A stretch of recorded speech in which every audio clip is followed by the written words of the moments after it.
Hello, it's Alex, the Bookubus. Today I'm going to be talking about everything I read in August. It was Garb August, which was created by Ollie over at Criminolly, and I recently saw his wrap-up video for Garb August, and he read a lot of books. So I'll link that video if you want to go check it out, because I really enjoyed it. And yeah, I did have a few things I wanted to mention before I get into the books I read.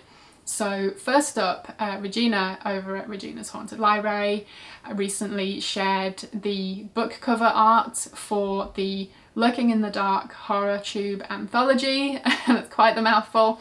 And it's awesome. Like, it looks amazing. I am, yeah, so excited for it. And yeah, just can't wait to get a copy of that in my hands. So that's very exciting. I will leave a link to that. And another video I wanted to mention is one from Pax over at Pax Panic. She recently did a book review of The Perfume by Caroline B. Cooney, and just thought I'd mention it for no particular reason, but you might hear a familiar voice in it if you want to go check it out. And also Pax related is she is starting a poetry club, basically, called the Dead Poets Society. So it's going to be focusing on like dark poetry.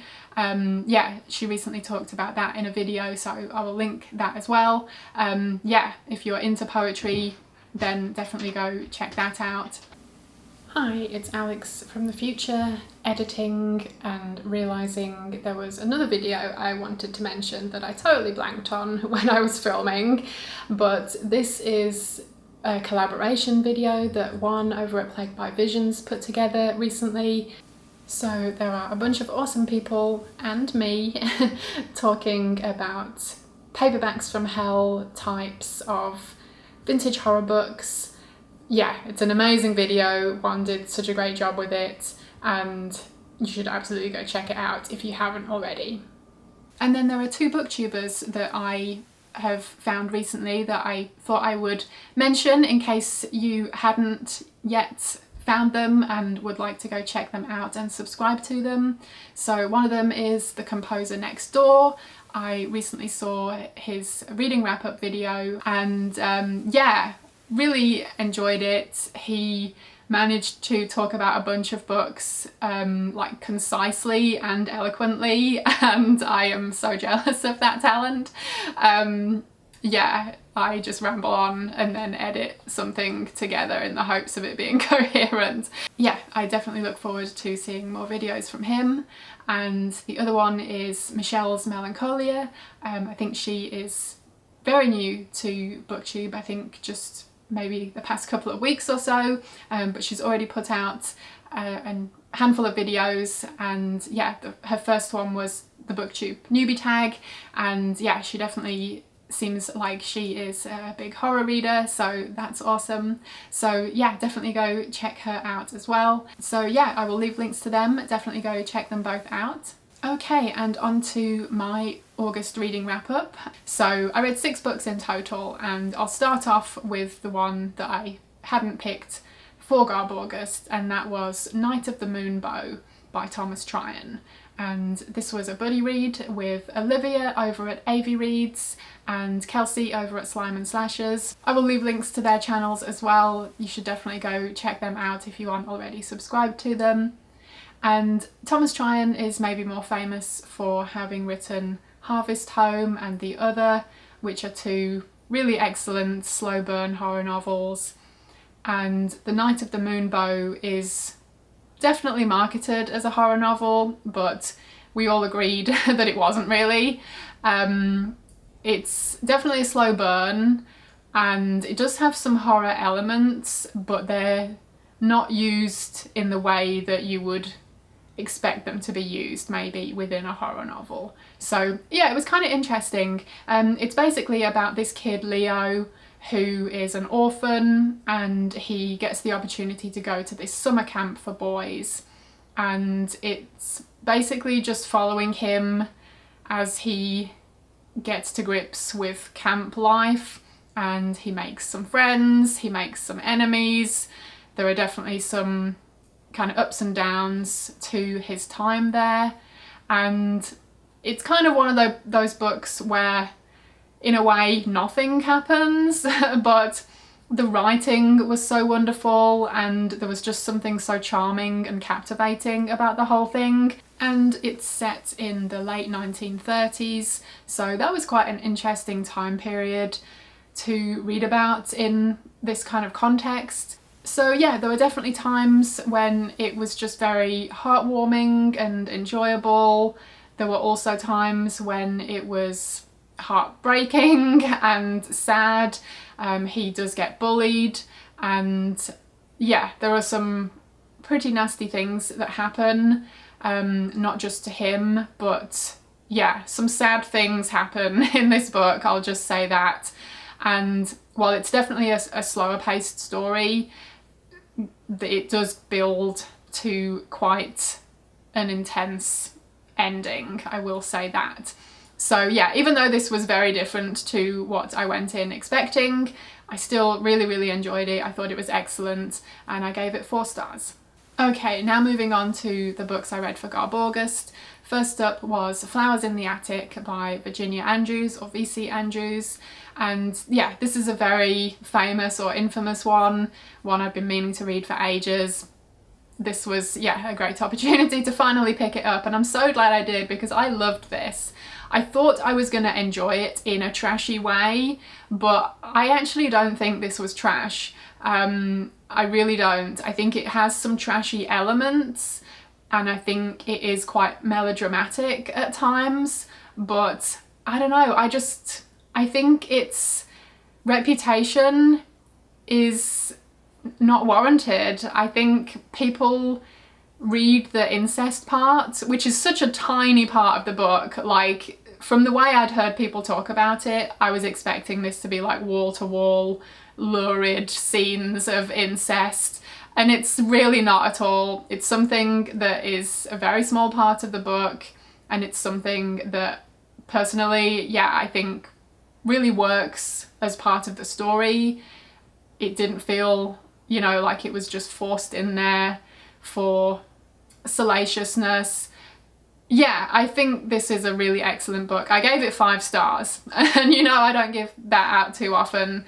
So yeah, I just really enjoyed the writing, and yeah, like I say, it is melodramatic at times, but I think it was done so well, and I thought the voice of Kathy, the main character, was so strong, and she was such an interesting character. Like, she's dealing with this really awful situation, and just trying to do her best, and you know, she's a kid, so it's, yeah, there's a lot to unpack.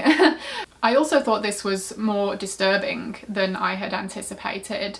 I have seen the 2 film adaptations that were made of the book, so I was somewhat familiar with the story and I knew some of the things that played out. But yeah, this felt a lot darker and a lot more impactful to me. Yeah, it was really heartbreaking and sad, some of the things that the characters go through, and just, yeah, the fact that some, you know, of the other characters are capable of doing these awful things. Yeah, it was definitely more impactful to me than the films were. I also found it to be super compelling. Like, I just, yeah, didn't want to put it down. And while I'm not a big series reader, I would be curious to carry on with this series at some point. But yeah, like I said, I don't think this was trash, so this was an eye-opening experience for me, and I'm really glad I read it, and I gave it 5 stars. Next up, I went for a bit of YA trash, and this was Bloodlust, book 1 of the Vampire Beach series by Alex Duval. I think that's a pseudonym, but I couldn't find out who. It might be more than one person. I don't know. I couldn't find out. Anyway, this was kind of a fun read. It's about a brother and sister and their parents. They move to Malibu and they live in this very fancy, like, gated community with all the rich people, because I think one of their parents has got like a well-paying job over there.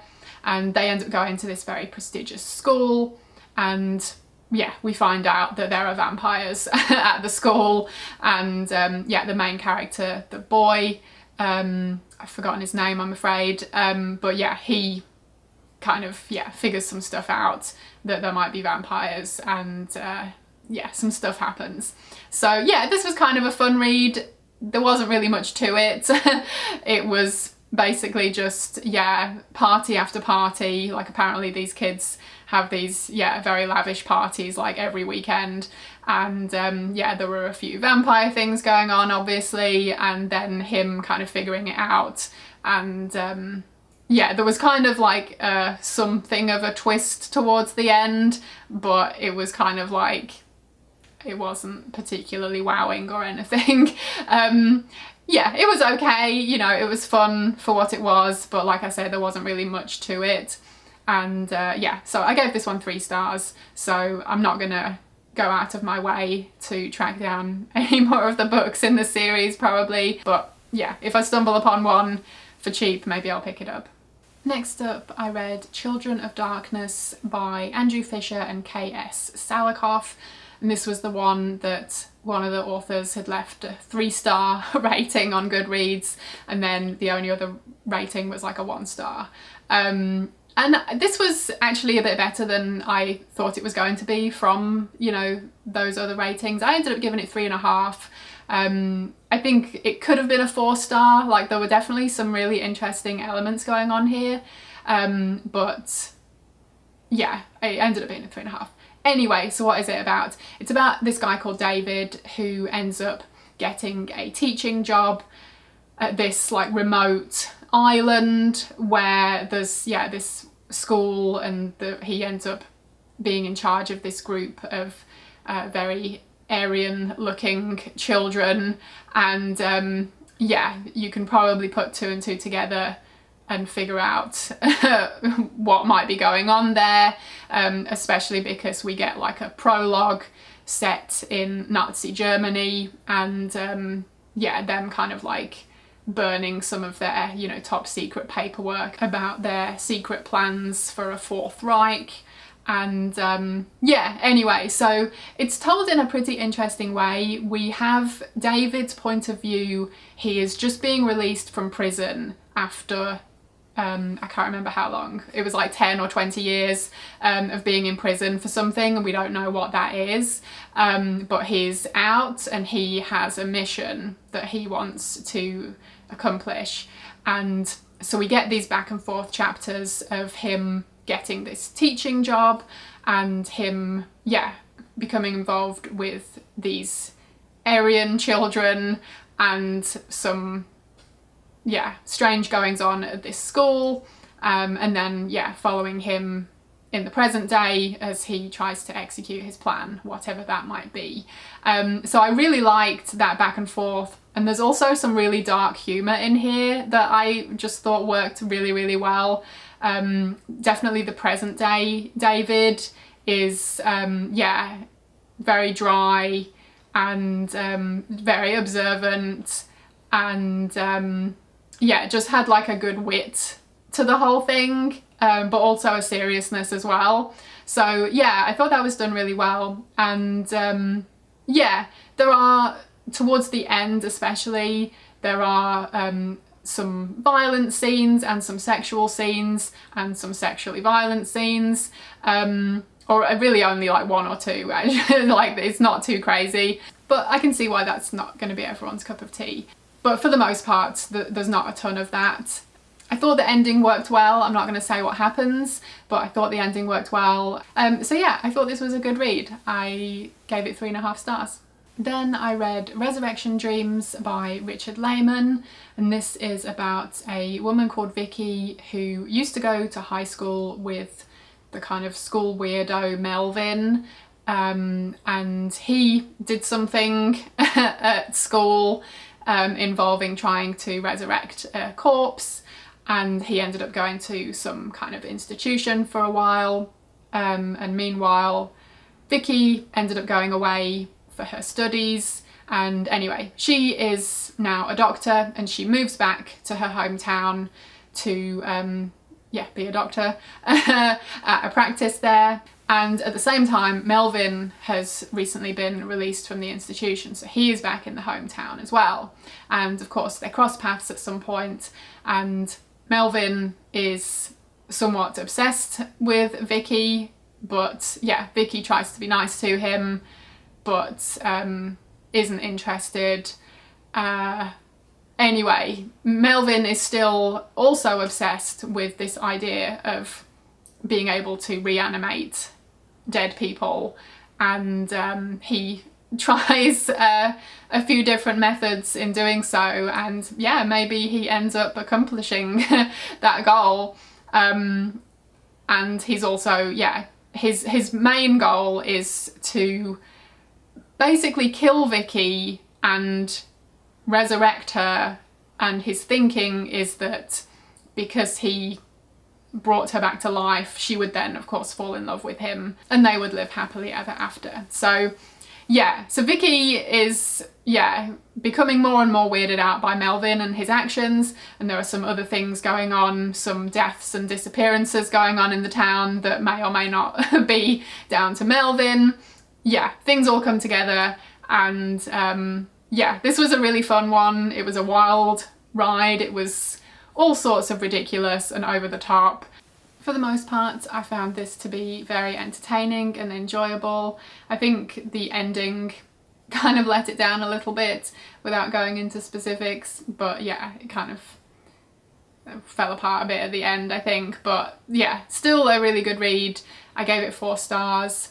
I do think I've read a few of his books now, and I think there is kind of like this odd mixture of female characters being, you know, having sexist attitudes towards the female characters and them being objectified, but then on the other hand there's also usually a strong and interesting main female character that is, you know, we get to see her being badass, and so it's this kind of weird mix of, you know, empowering and also the opposite.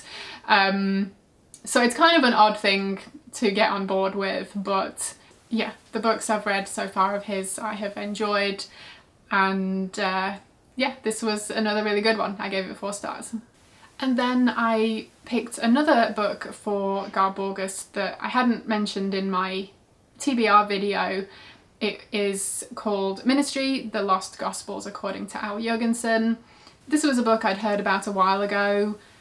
I can't remember where I'd stumbled upon it, but it came back onto my radar for Garb August because I was thinking, you know, this seems like something that would fit the trashy theme, because yeah, typically rock and roll memoirs are, you know, sex, drugs, rock and roll, and that's pretty much what this was. Mostly the drugs, but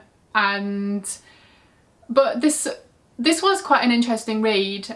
Ministry's a band that I never really got into back in the day, you know, in the 90s. It would have been late 90s when I think I first heard some of their stuff, and I think that would have been the Psalm 69 album.